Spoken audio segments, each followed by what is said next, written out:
சந்தியா என்னங்க என்ன ஸ்பெஷல் இன்னைக்கு சமையல்?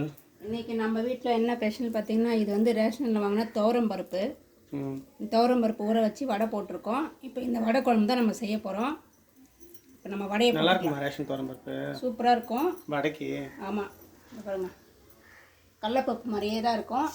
அழகாக சூப்பராக வரும் வடை. நீங்களே ஒரு நாள் ட்ரை பண்ணி பாருங்கள்.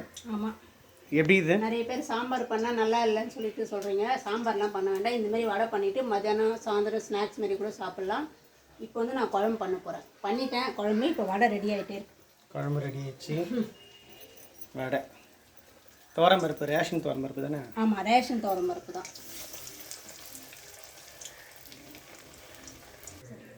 வடை ரெடி ஆகிடுச்சு, இப்போ நம்ம சாப்பிட்லாம். ரொம்ப சூப்பராக இருக்குது பாருங்கள்.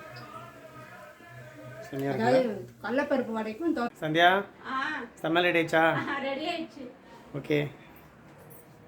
முள்ளங்கி சட்னி, கோதுமை தோசை, கீரை பொரியல், துவரம்பருப்பு வடை, முட்டை ஆம்லேட், ரசம், பனங்கிழங்கு, அந்த துவரம்பருப்பு வடை போட்டு குழம்பு, சாதம். இன்னைக்கு நம்ம வீட்டில் இதுதான் லஞ்சு. கூடவே இந்த சேனல் சப்ஸ்கிரைப் பண்ணால் சப்ஸ்கிரைப் பண்ணிக்கோங்க, மறக்காமல் பெல்கானை கிளிக் பண்ணிக்கோங்க. வாங்க எல்லாருமே நம்ம வீட்டில் சாப்பாடு தயாரிச்சு நம்ம சாப்பிடலாம். ஓகே, கால் நல்லா ஆயிடுச்சா?